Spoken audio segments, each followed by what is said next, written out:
Hi, welcome to our face-to-face meeting for STAT151. Today we are going to talk about the material in lesson 4.1, which begins our learning about working with discrete random variables, but when we're looking at bivariate distributions, so looking at a joint distribution of how two random variables might occur together. Before I get started, I just want to mention that the revisions for the midterm are due on Friday at noon, as is the homework from lesson 4.1. So remember to get an early start. I've seen a number of the quizzes from last week that looked like they really weren't fully finished because people ran out of time. It's important to get an early start on your work so that you can make sure that you turn in good work and can get your grade where you want it to be.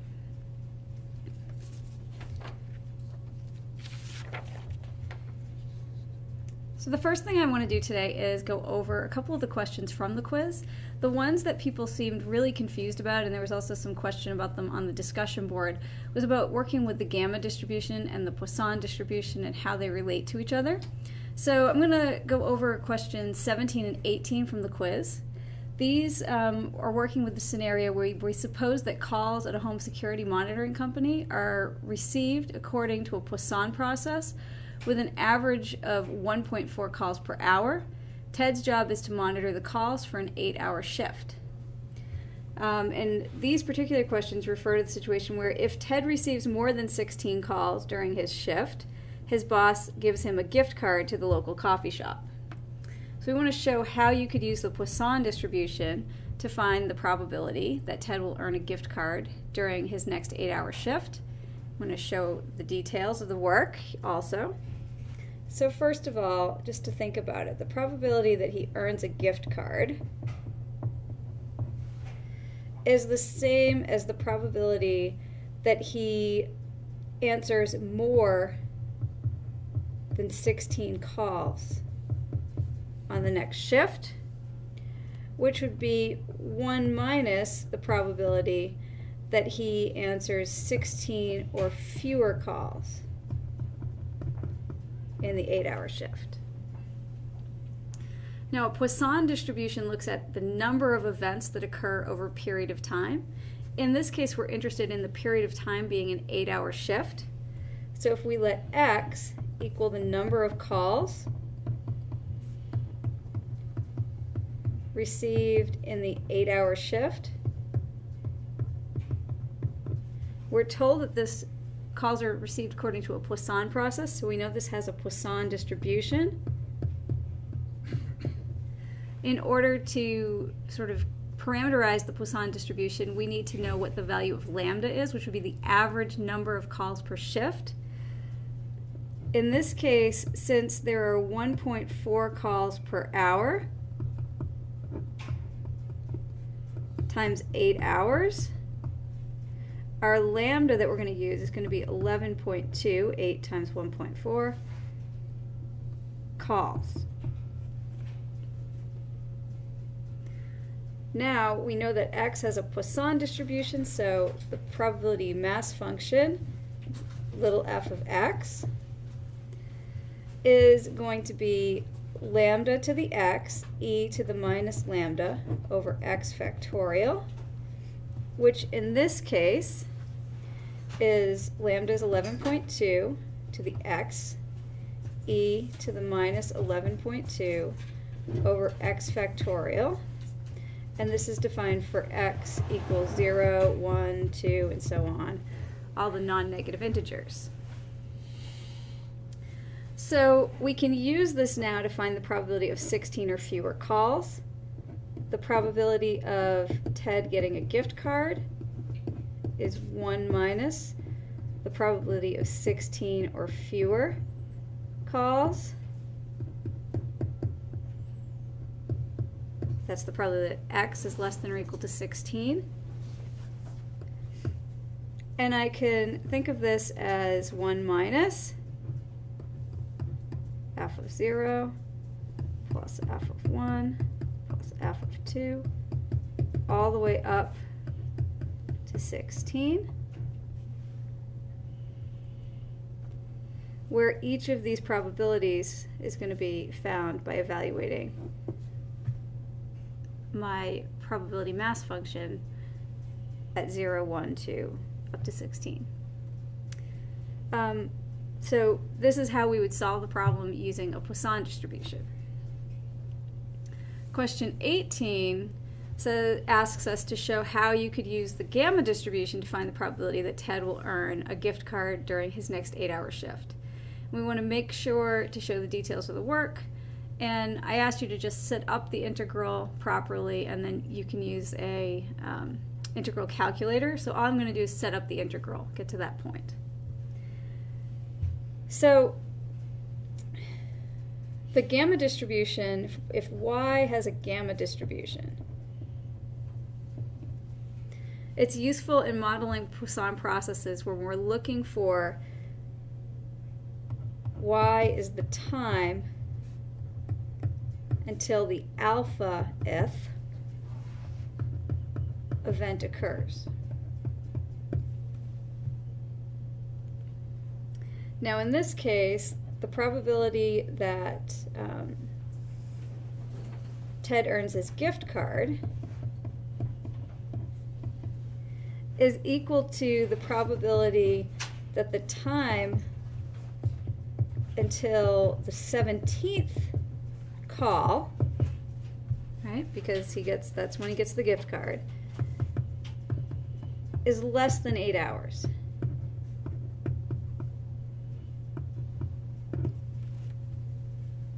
Because if it doesn't happen in his 8-hour shift, then he doesn't get the gift card. Okay, so alpha in this case is going to be 17.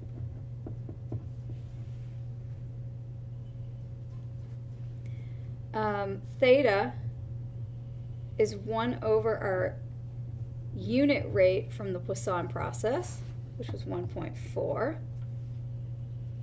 And y, the time until the 17th event, is going to have our gamma distribution.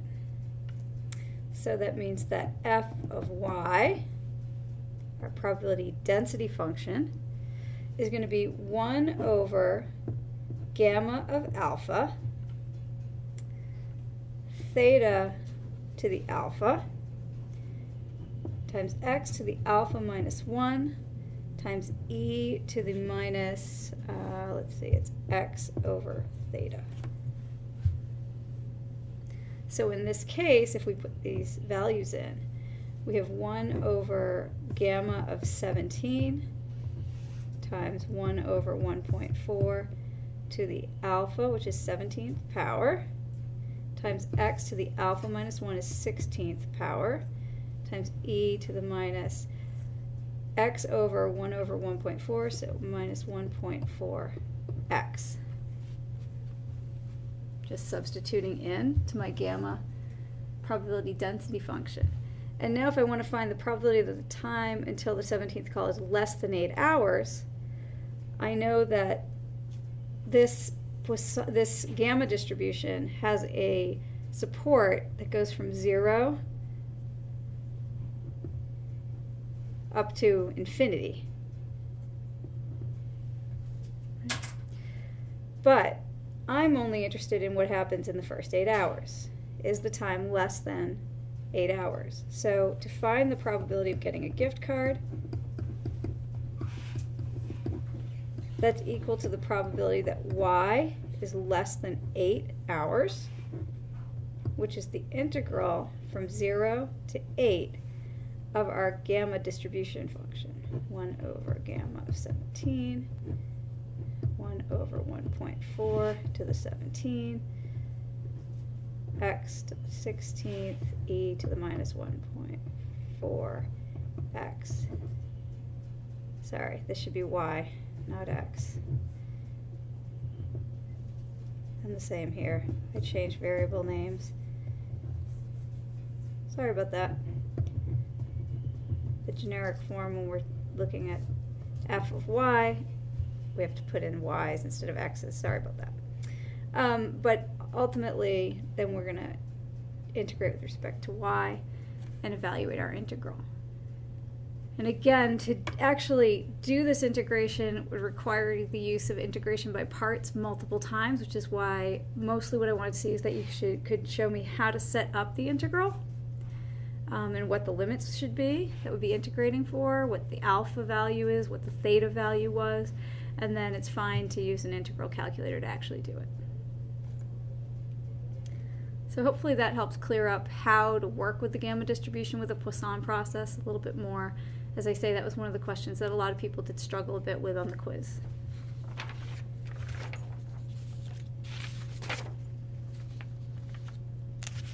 Okay.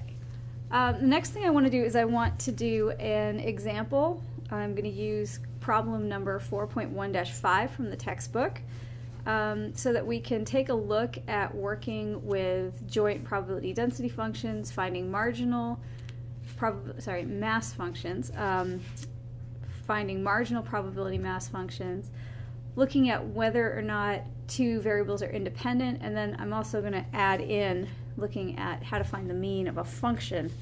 So what we're going to do is we've got two four-sided dice. One of them is red and one is black. And x is going to be equal to the outcome on the red die. Y is going to be the sum of the two outcomes. So the support of x, we know we can roll a 1, 2, 3, or 4. The support of y is going to have to be, think about what the sums could be. Well, if I get a 1 and a 1, I could get a 2. If I got a 4 and a 4, I could get 8, and I could get anything in between. So 2, 3, 4, 5, 6, 7, and 8 are the possible values of the sum, y.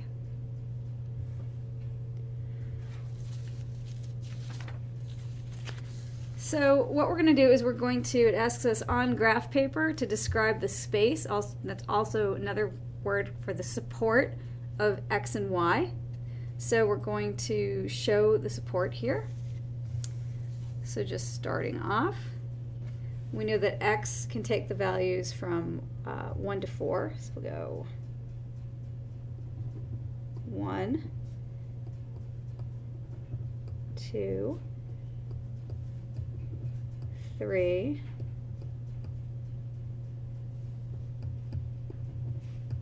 4.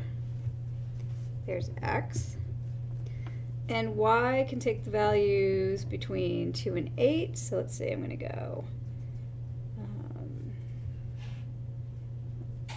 1, 2, 3, 4, 5, 6, 7, and 8.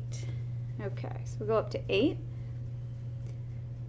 Now when I start thinking about what the space will look like, I say, okay, well, if x is 1, that means the first die I roll a 1. Then the possible sums, well, I could roll a 1 on the second one and I'd get a sum of 2. I could roll a 2, I'd get a sum of 3. I could roll a 3 on the second die and get a sum of 4. Or I could roll a 4 on the second die and get a sum of 5. So those are the only possibilities that have positive probability associated with them. There's no way I could roll a 1 on the first one and have the sum of the two dies be 0, so it's not in the support. With a 2 on the first die, if I rolled a 2 and then a 1 on the black die, then I would end up with 3. I could roll a 2 on the black die in addition to my 2 on the red die and get 4. I could also get 5 or 6 as my total. With a 3 on the red die, I could roll a 1 on the black die and get 4 as my total, or a 2 and get 5, a 3 and get 6, a 4 on the black die and get a 7. And with a 4 on the first die, the least I could roll would be a 5, would be a 1, and I'd get 5 for my total. Or I could have 6, 7, or if I rolled a 4 on the second black die, I'd get 8 as my total. So when we talk about graphing the space graphically, this is what the space would look like. And also, as I say, called the support. Okay, so the next thing we're asked to do is define the joint probability mass function on the space. Now, since there's one way that each of these outcomes could occur, and there are 16 total outcomes, we're rolling dice, they're equally likely outcomes, so we can associate probability 1 out of 16 using classical probability. How many outcomes are there out of the total number of outcomes in the space? So all of them have probability 1/16.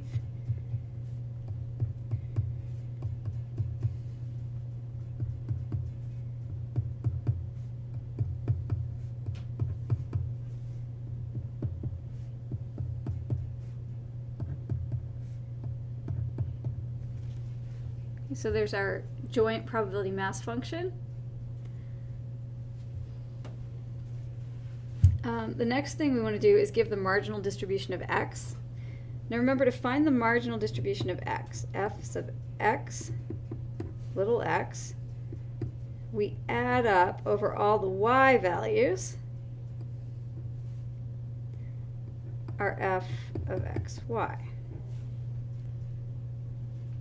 So essentially I'm just going to add. So to get f sub x of 1 is 1, 2, 3, 4/16. Add them up to get the 4/16, which is 1/4. And we can see that little f sub x of 2, probability of rolling a 2 on the first, is also 4/16 or 1/4.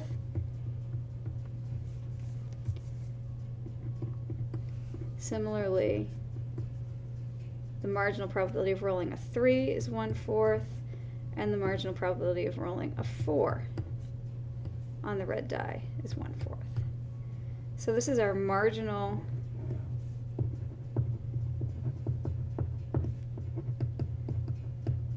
distribution of x. And just if we think about this, if we didn't think about y at all, if we didn't think about what the sum would be, right, and we looked at what would the distribution of x be if we didn't care about y, that's what the marginal distribution is giving us. And it's completely makes sense with our intuition that we'd have a 1/4 chance of rolling each of the 4 numbers on the 4-sided die. So this is just sort of what would be the chance of x taking on each of these values if we weren't thinking about y at all. Now similarly, we can find the marginal distribution of y. So if I look at y and f sub y, this will give us our marginal distribution. We know that y can take on the value 1, and there's only one, sorry, it can't take the value 1, it can take 2 is the smallest value it can take, and there's a 1/16 chance that we'll do that.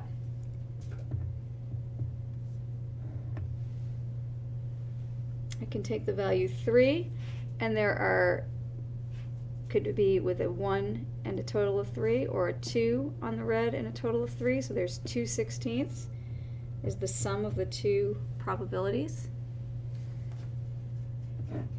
For 4, I add across 1/16, 1/16, 1/16, gives me a total of 3/16. For 5, 1, 2, 3, 4/16.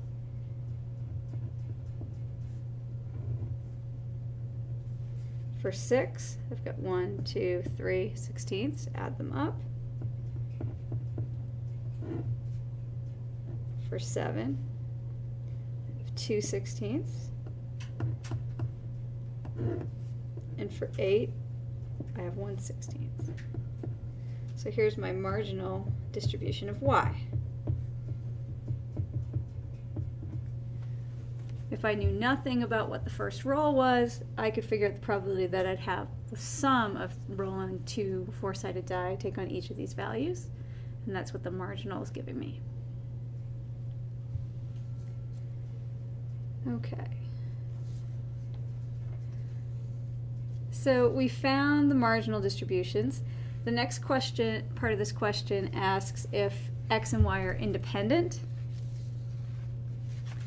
in order for x and y to be independent, we would need f of xy to be equal to the marginal of x times the marginal distribution of y for all xy pairs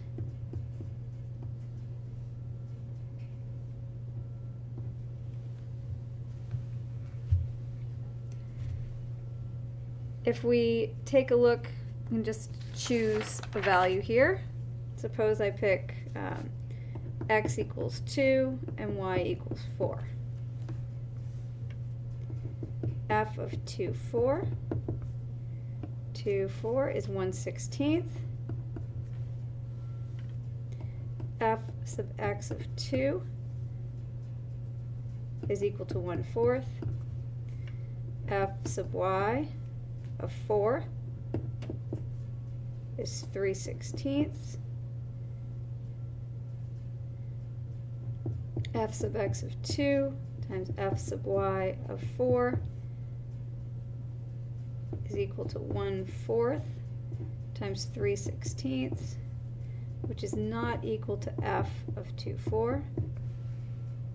So we know that these are dependent.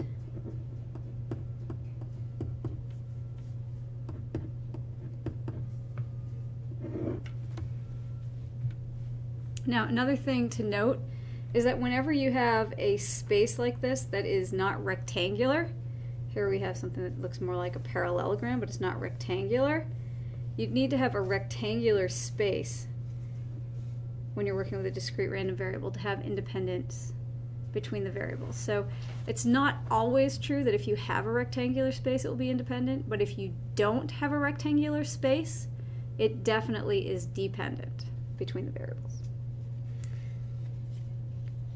And then the last thing I was going to do was to take a look at finding the mean of the difference, y minus x. This is not part of the question, but there was a question on the discussion board looking at sort of how to find expected values of functions of the two random variables. So if I want to find the expected value of y minus x,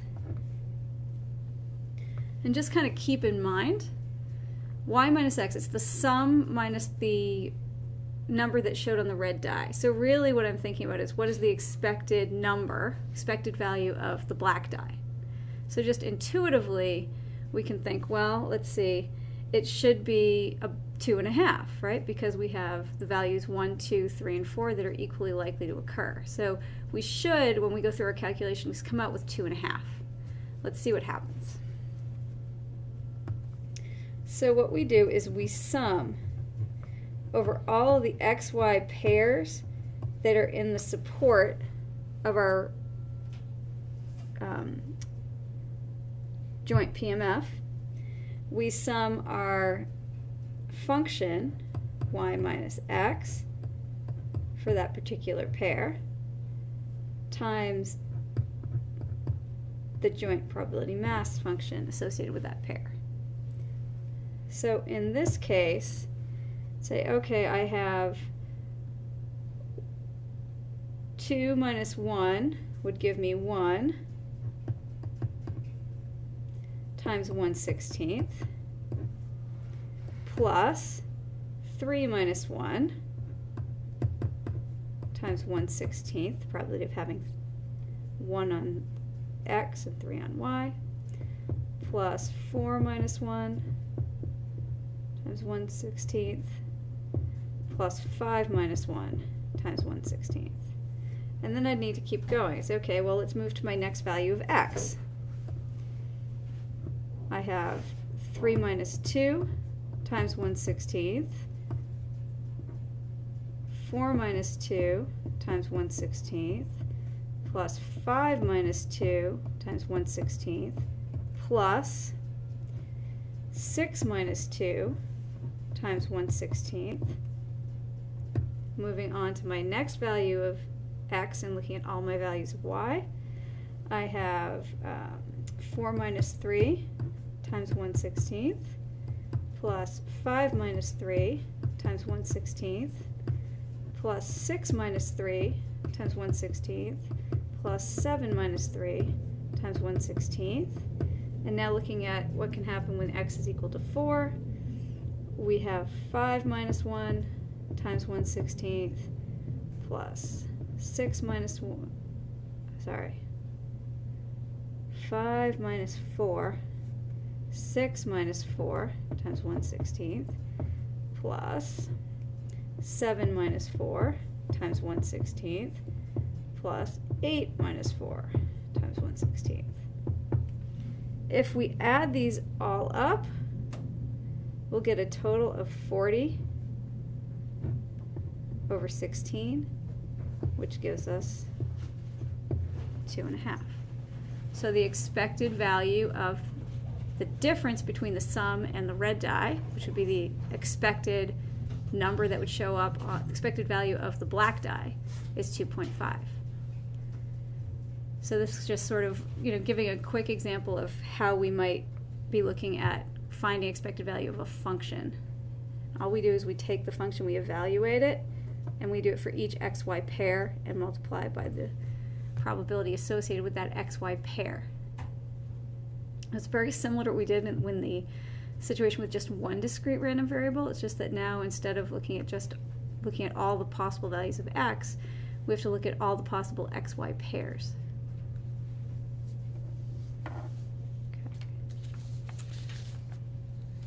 And the last thing I was going to do is do an example with a trinomial distribution. So this one is a trinomial. It's a little bit of an extension to the binomial type situation where we have independent trials, we have a fixed number of trials, but instead of having just 2 possible outcomes, we have 3 possible outcomes.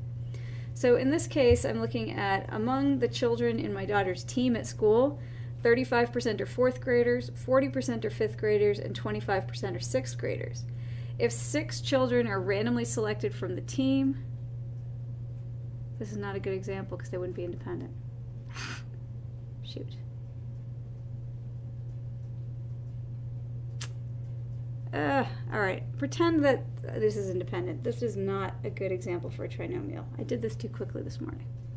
So really I shouldn't use this trinomial to model this. The reason I shouldn't use a trinomial is because once one child is selected, the chance that the next child will be a 4th grader is going to depend on whether or not the first child that was picked was a 4th grader. So it's not perfectly independent. But if we suppose that the team is very large, which it is, it's about 200 students. So if we look at that and say, well, it's not perfectly independent, but it's close to independent. So we will use a trinomial, even though it's not the perfect model for the situation. Okay, so that said, x is going to be equal to the number of 4th graders chosen of the 6. Y is going to be equal to the number of 5th graders chosen. We know that the number of 6th graders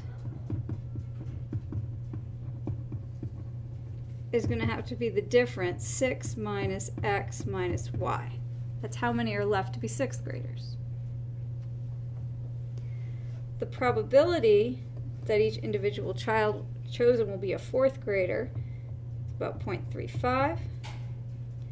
The probability that each individual child will be a 5th grader is 0.40. The probability that there'll be a 6th grader is 0.25. So we have a trinomial situation. If we're willing to assume that the pool is big enough, we can say it's close to a trinomial. We have a fixed number of trials, n is 6, and we have these probabilities that are associated with it. Now if I want to figure out the probability that there are 2 children from each grade, that would mean that x needs to equal 2 and y needs to equal 2, and that there would also be 2 6th graders, because 6 minus 2 minus 2 gives me 2 6th graders. Since I know how many 6th graders there are, if I know about both the number of 5th and 4th graders, then I don't need to express this in terms of all 3 variables. It's enough to express it in terms of 2. I can figure out the 3rd value from them. So for the multinomial, f of xy, our joint PMF, is given by our n, which here is 6. Choose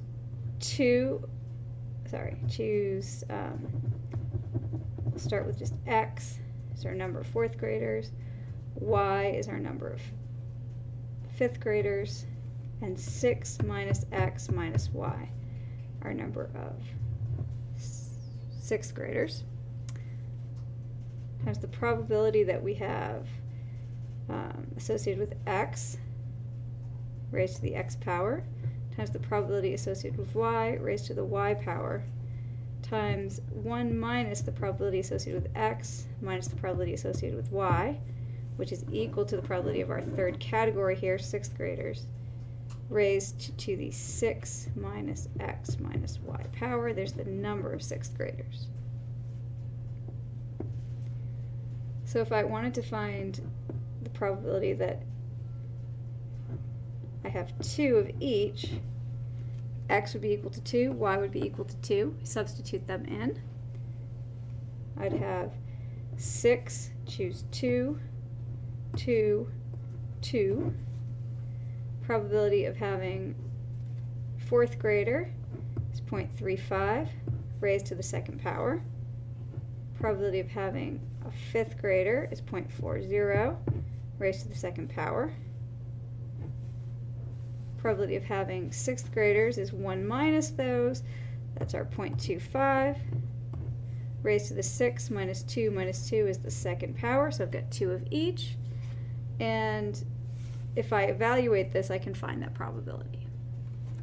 So the key thing when we're looking at multinomial is to kind of pick out, we have to have a fixed number of trials, pick out the probabilities, and then substitute into our formula for the multinomial. Really, this is, I'd have 2 of each. It's the probabilities that those would happen, and this is the number of ways in which I could have 2 of each. Okay. So those are the examples that I had to work through today. Zach, did you have any particular questions? No. Okay. All right, if not, then hopefully this video will be helpful. If you find that you have more questions, make sure you post to the discussion board. Last thing I want to mention is that participation grade in this course is based not only on posting to say that you watched the video or attending the face-to-face meeting, but also on being involved with discussing the course material, either at the face-to-face meeting or via the discussion board. So if you are only telling me that you're watching the video, you are only getting half credit for participation. And for a lot of people, that participation could really, instead of having a 50% for participation, which is pulling people's grade down, you really can easily, just by participating, have a 100% participation grade, which would be boosting you up. So I want to urge people not to give away sort of the free easy points in this course, because the reality is that the material is challenging for a lot of people, and you can, for most people, those points, you can use all of them you can get. So please do participate in the discussion board as early and as often as you can. All right, have a good day.